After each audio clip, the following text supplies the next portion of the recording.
What's going on, guys? It's LILWOOLEY, and the Super Bowl has come and went. I know I'm talking about football while wearing a hockey jersey. Big whoop, want to fight about it. But the Super Bowl has come and went. The Patriots lost to the Eagles by 8 points. And while a lot of people were watching for the game, I think most people were watching the game for the commercials. The commercials of the Super Bowl are a big part of the entertainment. It's a big reason why a lot of people tune into the Super Bowl each and every year.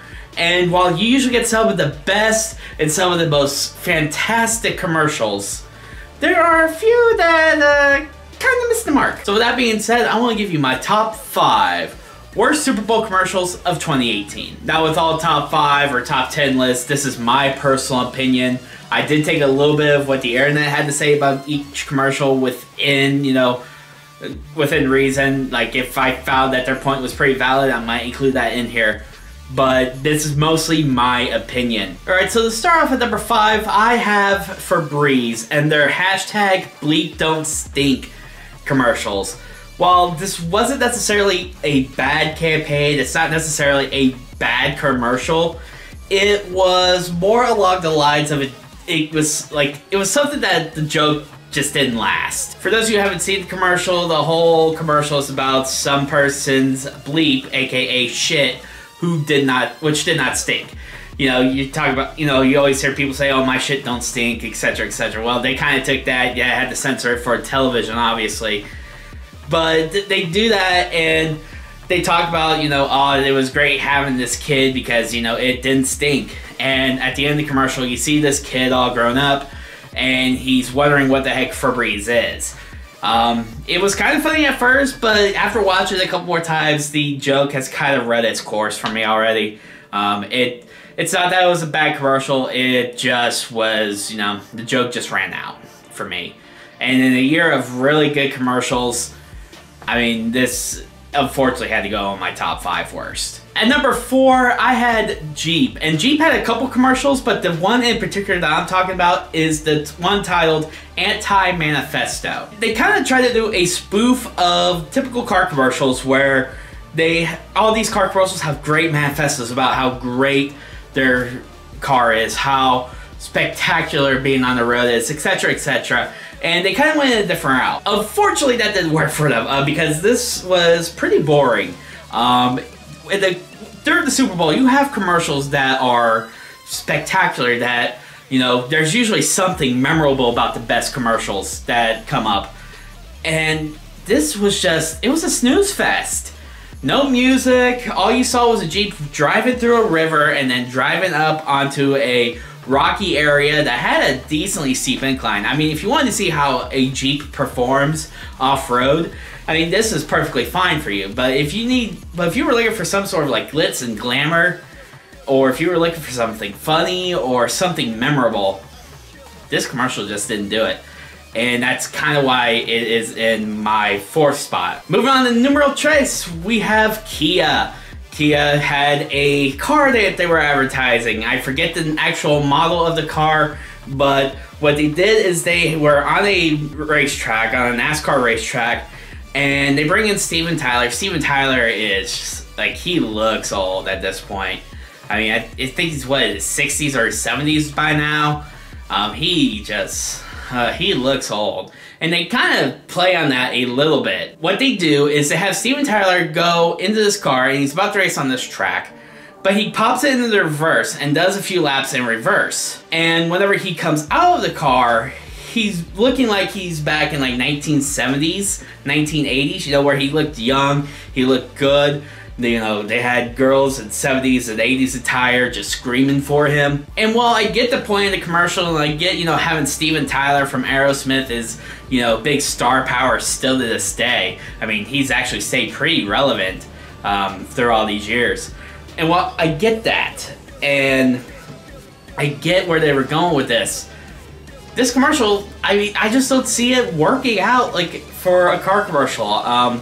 It didn't really talk too much about the car performance itself. It didn't really show it in any of the typical fashion. And I get you gotta try something different, but they just missed the mark on this one. And number 2, another car manufacturer, Ram Trucks. What the hell was with the MLK speech in the background? Look, this car commercials are usually, here's our car, here's us driving it, here's the performance, here's the horsepower, here's the torque, here's all that stuff. Here's stuff, if you got a pickup truck, you can tow it, you can do all sorts of things with it. And they went with something different. They tried to do an inspirational type of thing, but the MLK speech they had with it just didn't match with the footage they were showing, and this commercial caught a lot of backlash online. I totally see why. Because this commercial was just not good. A lot of people did not like the fact that MLK's speech was used, or this particular speech was used, or something along the lines. Like, people were upset that Martin Luther King Jr.'s, one of his speeches was used in this. And I think even his family reacted in a manner that was not really all that approving. So Ram really missed the mark here. I guess this could be just a one-time thing. I wouldn't throw this up for any other reruns other than the Super Bowl, because really, I mean, a lot of people did not like it. A lot of people reacted negatively to it, and I just don't see this help them out in any sales or anything. So yes, Ram is number 2 on my list. Now we're finally at number 1, and it kind of pains me to say that this is the number 1 commercial in my worst Super Bowl commercials list, because I agree with the message on this one, but the way they delivered it is terrible. And the commercial I'm talking about is T-Mobile. T-Mobile did a horrible job with this. Okay, so here's the thing. You have to be careful with political messages in your commercials. You have to do it in a very tasteful manner. You have to do it in a manner that is not direct. And you still have to show your product. You still have to advertise your product. It being used, or, you know, talking about the product. Just some way, shape, or form, your product has to be part of the commercial. This commercial, where they only had like a dozen or so babies, and they had a camera pan over them while someone is narrating, talking about all these equality and, you know, political issues like equal wages and equal opportunity, and, you know, being able to marry or love who you want to marry or love, and all this stuff. While I get those messages and I support those messages, this is not the time to do that. And it's not the way to do it either. I think that's the biggest thing for me with this commercial. It's the way they did the political message. You take a look at something like Coca-Cola. They are really good with doing political messages in their commercials, this year included. While it's not in my worst 5 or in my top 5, Coke does a really good job with their messages. You look at this year's commercial where they talk about there's a Coke for he, she, him, her, they, them, you know, whatever, you know, using different pronouns. And you look at a few years ago, back in 2014, whenever they did the America the Beautiful commercial where it was sung in multiple different languages, they do a really good job with portraying a political message with their commercials. Take a look at last year, Lumber 84, while it got a lot of flack because of the whole immigration issue, you know, Lumber 84's commercial from last year was not that bad. It didn't tell you directly, hey, we should keep it open arms and keep an open door for everybody. It did it through telling the story in its commercial. And it told the message in an indirect way. This commercial with T-Mobile just did not fit. It did not fit into that mold at all. And it did it in such a way that they received a ton of backlash. Last I checked, T-Mobile had the worst like to dislike ratio out of any of the Super Bowl commercials. I think they had like 2 or 3 times the dislikes as they had likes on their video. And just on Twitter, everyone was bashing it, and I even talked to my buddy AJ, and I was like, that was probably the worst commercial of the night. T-Mobile, unfortunately, gets my top spot in my worst Super Bowl commercials of 2018 list. Now, while I love the message, guys, but you guys just went about it the wrong way. If there's a marketing team out there that's working on the next advertising campaign or whatever, learn from this.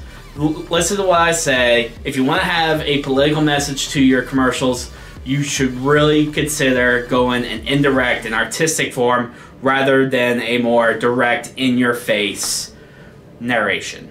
It just didn't work. Well, that's going to do it for this list, guys. I hope you guys enjoyed it. Tell me in the comments section below what your guys' least favorite commercials were in this year's Super Bowl. I'd love to know your thoughts.